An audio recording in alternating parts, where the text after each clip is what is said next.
Israel और फिलिस्तीन में लंबे समय से विवाद चल रहा है। 2 जुलाई की रात इजराइल ने अपने कब्जे वाले वेस्ट बैंक के जेनिन कैंप में 2 दिन तक एक बड़ा सैन्य अभियान चलाया। वेस्ट बैंक के उत्तर में जेनिन शहर में ये शरणार्थी कैंप है।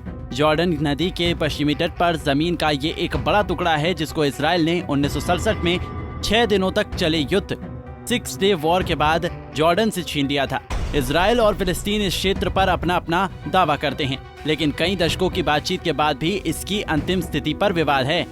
बता दें कि सोमवार को शुरू हुए इस सैन्य ऑपरेशन में इजरायली सैनिकों ने 10 फिलिस्तीनी नागरिकों को मार डाला। बताया जा रहा है कि बीते 2 दशकों में इजराइल का फिलिस्तीन के खिलाफ ये सबसे बड़ा सैन्य ऑपरेशन था, जिसके चलते लगभग 3000 लोगों को अपने घर छोड़ने पड़े।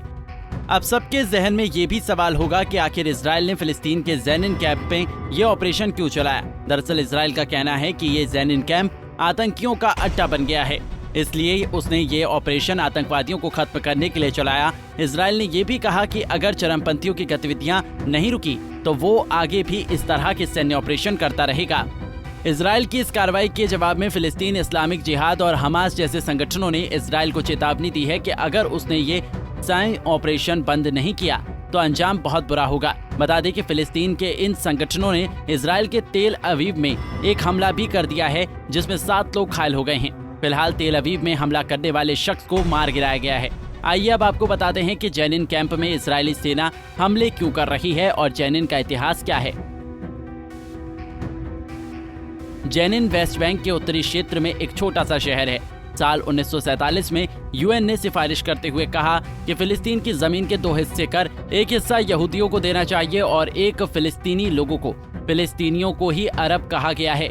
इजराइल बनने से पहले ये सारा क्षेत्र फिलिस्तीन के नाम से ही जाना जाता था। साल 1947 में अंग्रेजों के जाने के बाद यहूदियों ने फिलिस्तीन का बंटवारा कर इजराइल का गठन कर लिया, लेकिन अरब मुल्कों को यहूदियों की इस हरकत से काफी नाराजगी हुई और उन्होंने गुस्सा जाहिर करते हुए इजराइल पर हमला कर दिया। अरब मुल्क फिलिस्तीन के इस बंटवारे से बिल्कुल भी खुश नहीं थे। यहाँ पर हैरानी की बात ये रही कि इजराइल सभी अरब मुल्कों पर भारी पड़ा और सबको इस युद्ध में शिकस्त दे दी।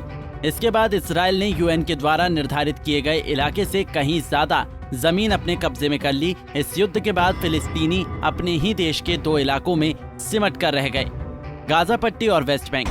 इसके बाद वेस्ट बैंक पर जॉर्डन ने भी कुछ समय के लिए अपना कब्जा कर लिया, लेकिन इजराइल ने जॉर्डन को इस इलाके से खदेड़ा और वेस्ट बैंक के कुछ इलाकों पर भी कब्जा कर लिया।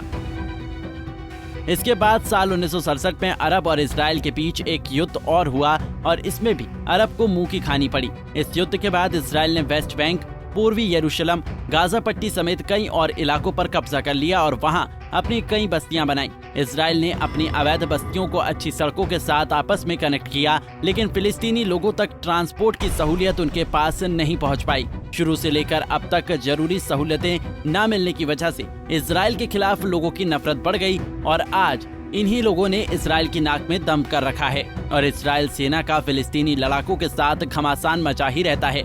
इजराइल में आज तक जितने भी सुसाइड बॉम्बर्स ने अटैक किए, इजराइल का मानना है कि वो सभी जेनिन कैंप से ही आए थे। इजरायली सैनिक और फिलिस्तीनी लड़ाकों के बीच अक्सर झड़पें होती ही रहती हैं, लेकिन इन झड़पों में नुकसान सबसे ज्यादा आम नागरिकों को ही पहुंचता है। आपको बता दें कि जेनिन के इस कैंप में 14,000 से ज्यादा रेफ्यूजी रहते हैं। इजराइल की सेना शुरू से ही आरोप लगाती आई है कि इस कैंप में फिलिस्तीनी इस्लामिक जिहाद और हमास जैसे आतंकी संगठन से जुड़े लोग मौजूद हैं। आपको बता दें कि इस सैन्य ऑपरेशन में 1000 से ज्यादा सैनिक, आर्मी के कई बड़े अफसर और इजराइल की पुलिस के जवान भी शामिल थे। 2 जुलाई को इस जेनिन कैंप पर 10 हवाई हमले किए गए, इसमें ड्रोन हमले भी शामिल थे। फिलिस्तीनी लड़ाकों ने भी इजरायली सेना को हमले का जवाब दिया। अब इजरायली सेना ने ये ऑपरेशन समाप्त कर दिया है, लेकिन इजराइल के पीएम ने कहा है कि चरमपंथी अपनी गतिविधियों से बाज नहीं आएंगे, ये ऑपरेशन ऐसे ही चलता रहेगा। इजराइल द्वारा फिलिस्तीन के जेनिन कैंप पर चलाए गए इस सैन्य ऑपरेशन को लेकर आपके क्या विचार हैं? हमें कमेंट सेक्शन में जरूर बताएं। Bureau report, Punjab Kesari TV. हमसे जुड़े रहने के लिए हमारे YouTube चैनल को सब्सक्राइब करें और नई वीडियो की नोटिफिकेशन के लिए बेल आइकॉन को दबाएं।